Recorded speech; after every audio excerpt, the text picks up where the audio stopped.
আলহামদুলিল্লাহ, আপনাদের দোয়া আল্লাহ ভালো রাখছেন।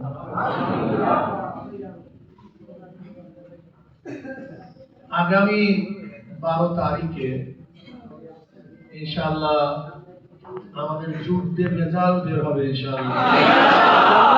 আমরা তো যুদ্ধ শুরু করেছি নাকি? না ঘরে বসে আছি? ইনশাআল্লাহ এই যুদ্ধে ইনশাআল্লাহ আমরা বিজয় অর্জন করব ইনশাআল্লাহ। আল্লাহ যদি আমাদের সবাইকে কবুল করেন। আমিন।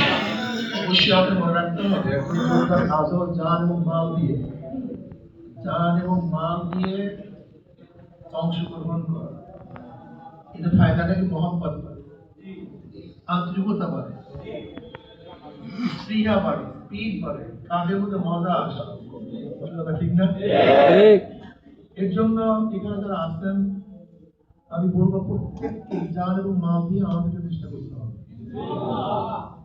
আগামী 12 তারিখে রেজাল্ট আনার আগ পর্যন্ত এই কাজটাকে সর্বোচ্চ কাজ মনে করতে হবে।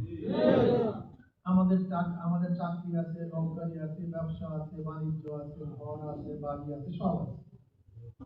আগামী 12 তারিখে রেজাল্টের আগ পর্যন্ত আপনি কোন কাজটাকে 1 নাম্বার রাখবেন? আমি কথাটা বুঝতে পারি?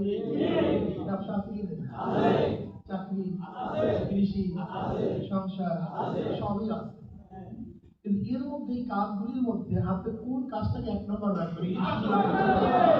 এখানে রেকর্ড করিয়েন না, খবরদার এখনো কাজ রেকর্ড করিয়েন না।